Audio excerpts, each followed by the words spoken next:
Secondhand Lions, a novelization by John Whitman based off the screenplay by Tim McCanlies. Narrated here by Foster_reading. I have also included connecting questions at the end of every chapter in case your teacher may want to use it. Otherwise, you can continue on in the Secondhand Lion playlist on my channel to keep reading. Either way, thank you so much for listening. Quick trigger warning for this chapter, since I do add in sound effects to enhance the experience. I did include a gunshot sound effect in this chapter, so if you're listening at a school or anything, please don't be alarmed, it's just the video. Thank you so much. Chapter 4. What Hub and Garth lacked in warmth, they made up in helpings. Following the two old men into the kitchen, Walter sat down at the table and watched wide-eyed as they piled mounds of food in front of him. He stared at a huge plate of shot-up catfish, a 3-pound steak, and an entire round of sausage. Hub and Garth sat down to their own helpings and dug in like ravenous wolves, tearing at the meat, grunting now and then with satisfaction. Sometimes they used a utensil. Often they used their fingers. Forks and knives, it seemed, were optional. A whine caught his attention, and Walter looked at the screen door. The dogs and the pig were gathered there, staring hungrily indoors. When they saw Walter look at them, the dogs pricked up their ears expectantly, hoping for a bite. There was probably enough food on his plate for him and every dog in the pack. By the angry look on its face, the pig only ate little boys. Walter picked up a fork and poked at a piece of catfish. It smelled good. He scooped up a mouthful of fish. He bit down and nearly broke his tooth on something hard. He glanced around at Hub and Garth. They were staring down at their plates, ignoring him, so he spat the hard thing out of his mouth. A shotgun pellet. Maybe, he thought, I'll have steak. Picking up a steak knife as big as his arm, he hacked off a chunk and put it in his mouth, tearing at it with his teeth. It was as tough as a leather shoe, and there was something odd about the flavor. This steak, he mumbled, is weird. Venison, not steak, Hub barked. He hunched back down over his food, but Garth took pity on Walter's confused look and explained. Venison is deer. We hang the deer carcass on the porch for a couple of months to age. Brings out that gamey taste. Walter stopped chewing. A couple of months? He didn't like to eat anything that was left out overnight. Maybe the sausage. He cut off a bite and tasted it. This is good, he said with relief. Pork, Hub said. We raise our own pigs, added Garth. Walter froze in mid-bite. He looked at the screen door. The pig was staring at him now, a look of murder in one eye and revenge in the other. Hub slammed a fist down on the table, making Walter and all the plates jump. Dang it, he growled. Know what I hate about house guests?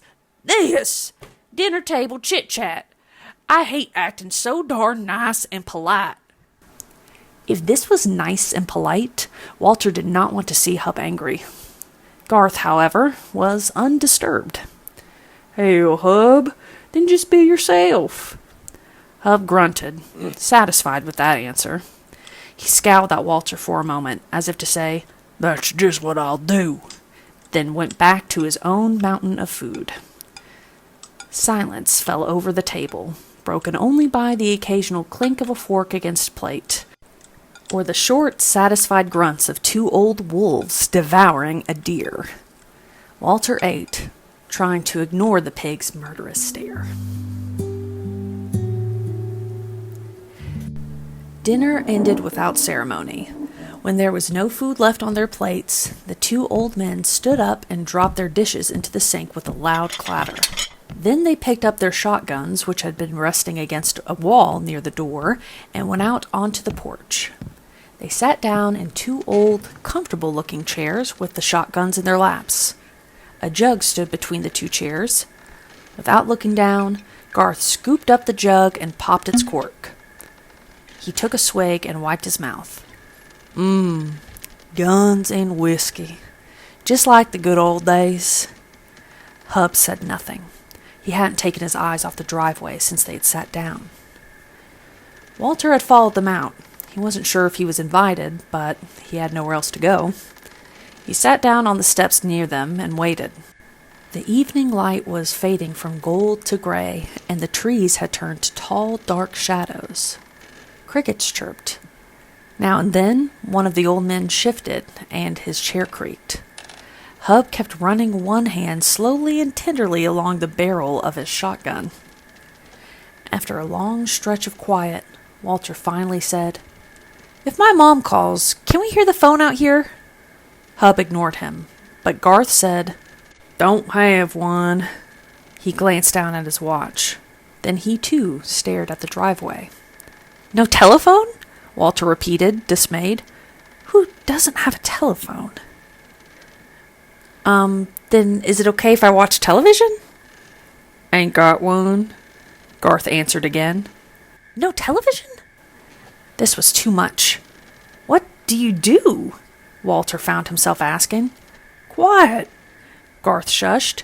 "You'll scare 'em away." Scare who? Walter started to ask, but a glare from Hub shut him up. His two uncles were obviously hunting something, but what kind of prey came right up to the front porch?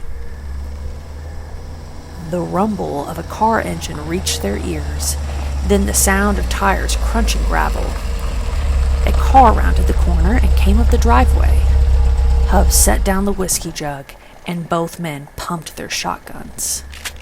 There was still enough light that the car, a big black Studebaker, didn't need its headlights on. The car rolled to a stop near the porch. The driver's door opened, and a smiling salesman got out.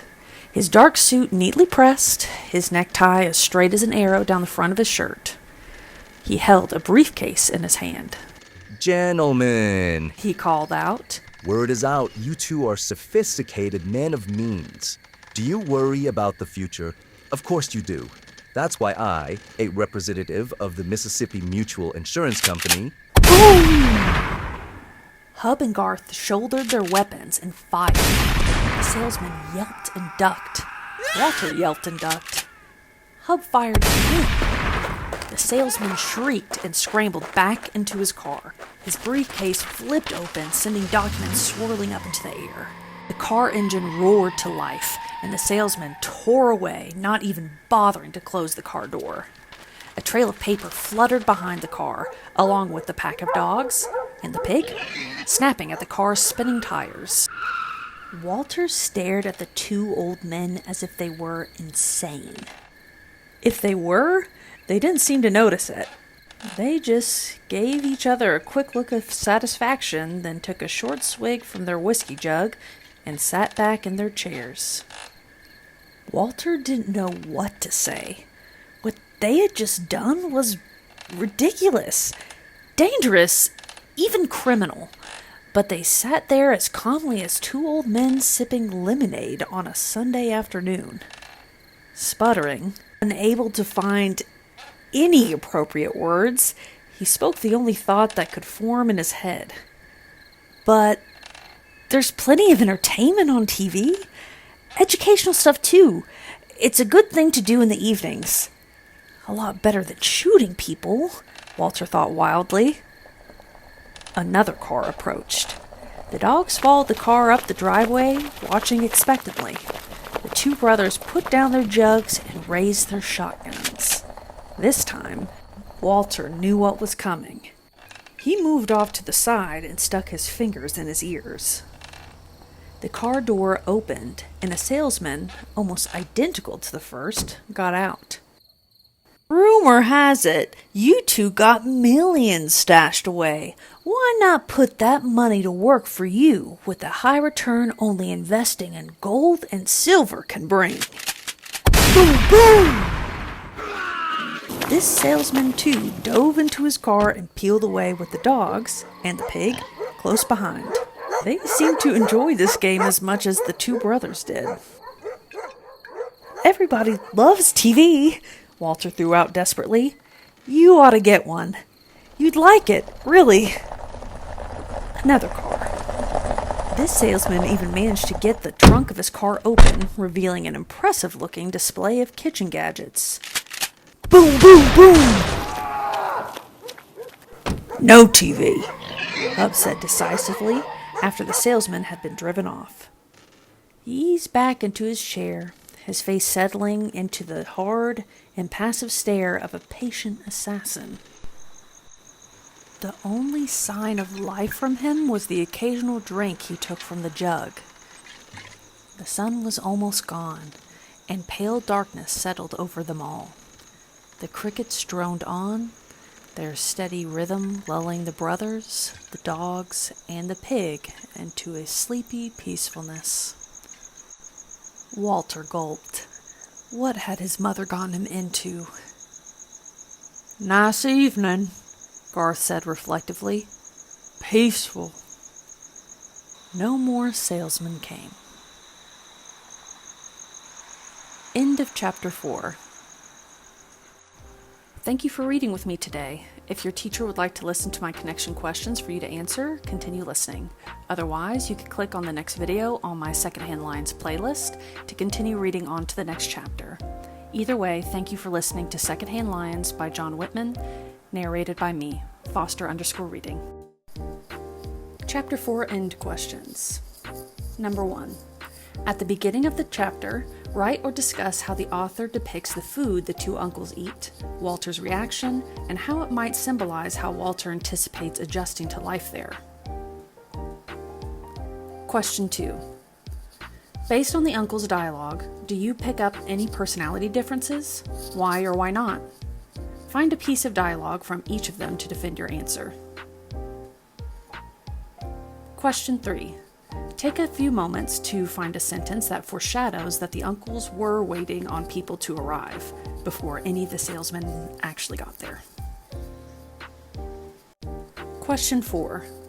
Do you think that the uncles were actually trying to shoot the salesmen or just aggressively scare them away? Why or why not?